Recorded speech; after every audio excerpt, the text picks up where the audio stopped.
Assalamualaikum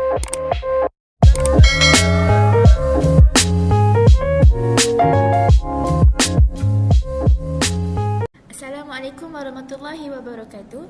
Syukur pada Allah Subhanahu Wa Taala telah melimpahkan kurnianya untuk kita berjumpa pada hari ini. Terima kasih juga pada para penonton pada kali ini untuk menyaksikan forum kita pada hari ini. Jadi, sebelum kita mulakan forum, saya akan memperkenalkan diri saya terlebih dahulu. Nama saya Ain Shazana binti Ahmad Zawawi. Jadi pada hari ini, saya sebagai moderator yang mana akan diikuti dengan 3 lagi ahli panel. Panel yang pertama, Mas Atirah Balkis binti Osman. Panel yang kedua, Nabila Aina binti Faizul. Dan panel yang terakhir, Nurul Atirah binti Nordin. Jadi, forum yang akan dibincangkan pada hari ini ialah tentang falasi yang terdapat dalam media sosial. Jadi, apa kesan baik dan buruknya dalam masyarakat. Pada forum hari ini terdapat 2 sesi, yang mana pada sesi pertama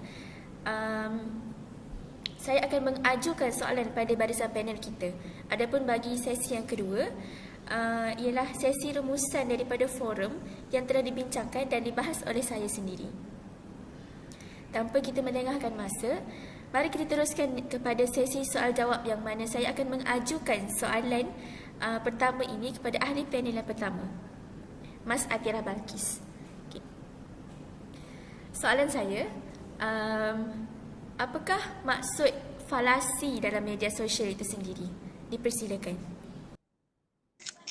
Bismillahirrahmanirrahim. Assalamualaikum semua. Terima kasih kepada moderator yang bernama Aisyah Zana. Falasi media sosial dipilih sebagai tajuk kumpulan kami hari ini kerana media ini terkenal dengan medan untuk menyebarkan dan berkongsi maklumat, kata-kata atau pandangan dalam pemikiran pengguna dalam bentuk pesanan teks. Walau bagaimanapun, falasi mungkin berlaku di kalangan pengguna sama ada dalam keadaan sedar atau tidak sedar ketika menyampaikan sesuatu mesej. Falasi ialah kepalsuan atau kedustaan. Akan tetapi, ada juga berpendapat bahawa sesuatu hujah yang pada mulanya dianggap benar tetapi kemudiannya hujah tersebut menjadi tidak sah merupakan satu falasi. Dalam konteks pemikiran, falasi ialah kesilapan pada cara berfikir atau satu rumusan yang tersilap.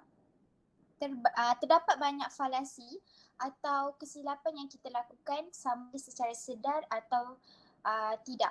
Orang lain juga beranggapan kita betul kerana mereka pun berfikir seperti kita. Falasi juga bermaksud suatu bentuk kesilapan dalam berfikir ketika kita berhujah. Dalam logik, falasi bermaksud hujahan palsu yang digunakan untuk memanipulasi atau mempengaruhi orang lain untuk mempercayai bahawa sesuatu itu adalah benar atau salah. Sekian, terima kasih.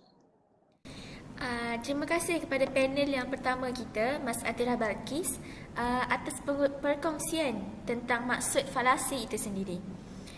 Jadi seterusnya, saya ingin mengajukan soalan yang kedua kepada ahli panel kita yang kedua, iaitu Nabila Aina.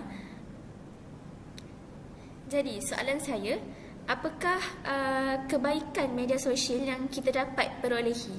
Dipersilakan. Okey, bismillahirrahmanirrahim. Assalamualaikum warahmatullahi wabarakatuh. Dengar ke suara saya? Dengar. Okey, terima kasih. Okey, terima kasih Cik Moderator kita yang comel lagi cantik ini, Cik Aisyah Zana. Okey, bagi pendapat saya, kesan baik media sosial ni kepada masyarakat, yang pertama, banyak maklumat dapat disampaikan dengan cepat dan pantas. Kerana semua maklumat ni hanya berada di hujung jari kita saja.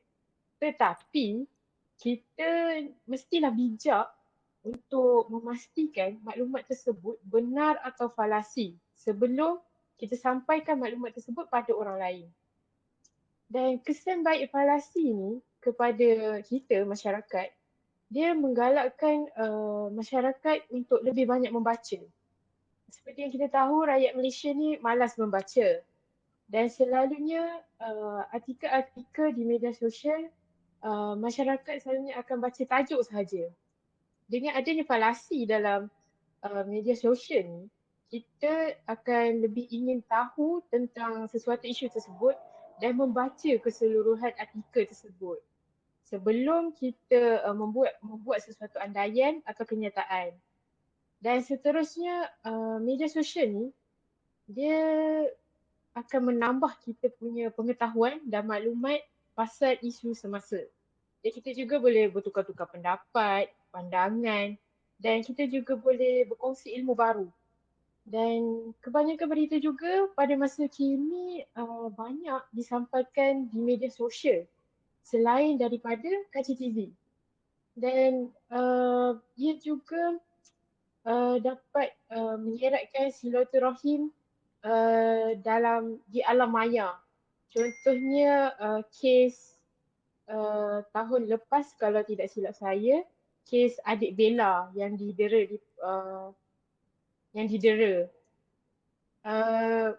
Apa yang saya nak kongsikan ni, mengeratkan silaturahim ni, contohnya kita rakyat Malaysia, satu Malaysia, kita bersatu padu mendoakan dan membela adik Bella ini. Itu yang saya ingin sampaikan. Kita eratkan silaturahim kita. Dan pada masa kini juga, media sosial ni menjadi satu platform untuk orang berniaga. Dia menjadi satu platform pemasaran yang sangat berkesan lah dan mudah kerana hanya di hujung jari kan. Dan bagi pendapat saya, ia juga dapat mengajar masyarakat kita untuk berfikir logik sebelum kita bertindak. Contohnya, sebelum kita mengeluarkan sesuatu kenyataan tu ataupun kita kongsikan maklumat tersebut, kita mestilah akan berfikir dulu, betul ke tidak maklumat ini. Saya rasa itu saja daripada saya dan saya ingin kembalikan pada Cik Moderator. Sekian, terima kasih. Terima kasih kepada panel kita yang kedua iaitu Nabila Aina atas perkongsian dan penjelasan yang sangat menarik tentang kebaikan media sosial itu sendiri. Jika ada kebaikan media sosial, mesti akan ada keburukan dari media sosial itu sendiri, betul? Jadi, soalan terakhir saya akan ajukan kepada panel kita yang ketiga iaitu Nurul Atirah binti Nurdin, maafkan saya. Soalan saya, pada era kini, apakah keburukan media sosial yang telah melanda rakyat sejagat? Dipersilakan. Bismillahirrahmanirrahim. Assalamualaikum. Terima kasih kepada Cik Moderator Ain Shazana. Seperti sedia maklum, media sosial bukan sahaja mempunyai kebaikan, malah dia mempunyai keburukan. Okay.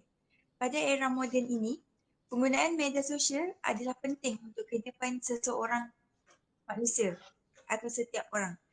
Dan kerana media sosial bukan sahaja alat perhubungan, tetapi dia juga menggunakan amat meluas dalam bidang perniagaan, keagamaan, politik, perubatan dan sebagainya yang selari dengan media sosial. Okey, di Malaysia penggunaan media sosial amat popular di kalangan masyarakat seperti Twitter, Facebook, TikTok, WhatsApp dan banyak lagi.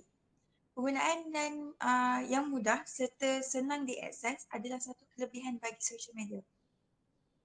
Okey.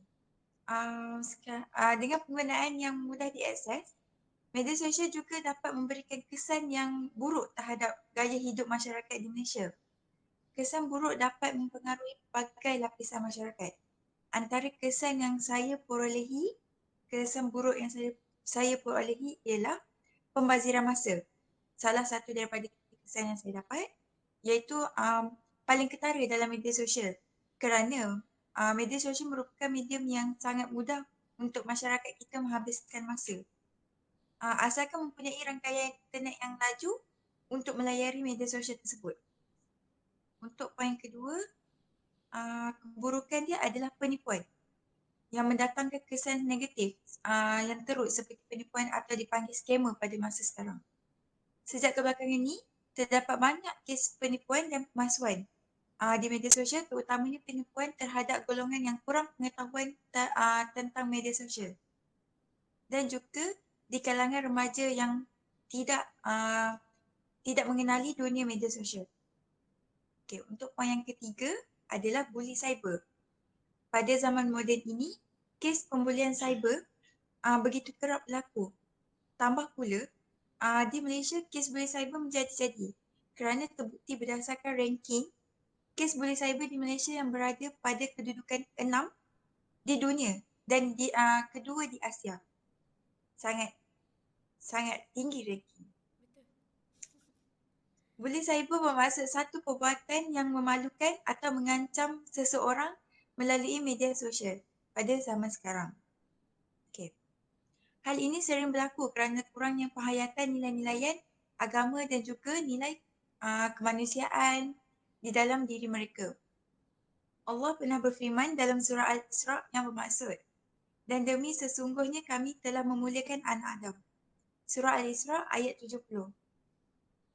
Dari ayat surah Al-Isra menjelaskan menunjukkan bahawa Allah memuliakan semua manusia yang merupakan cucu cicit Nabi Adam.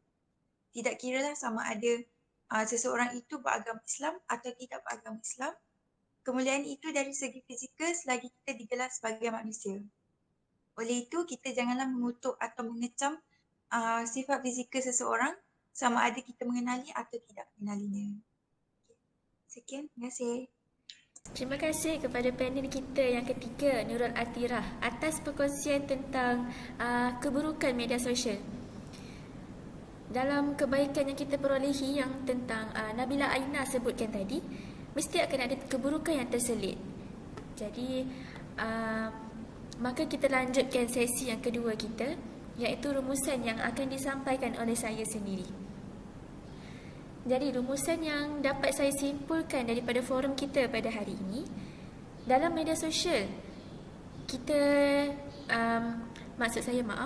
media sosial pada hari ini dicipta bukan sahaja untuk menyebarkan berita yang sahih, malah dunia sekarang ni pun dah terbalik, yang mana berita yang disampaikan hanya semata-mata untuk mencari wang ataupun sengaja untuk memburukkan orang lain. Walaupun media sosial ini dicipta untuk menyebarkan berita, menyebarkan info seperti yang Nabila Aina katakan tadi. Dan di mana ada kebaikan, mesti akan terselit juga keburukan yang akan dibuat oleh rakyat kita sendiri, iaitu rakyat Malaysia. Jadi, kalaupun kita diberi kemudahan, bukan sewenang-wenangnya ataupun itu bukan satu tiket untuk kita gunakan atas sebab yang tidak munasabah. Jadi, gunakanlah social media yang sebaik yang mungkin. Okay.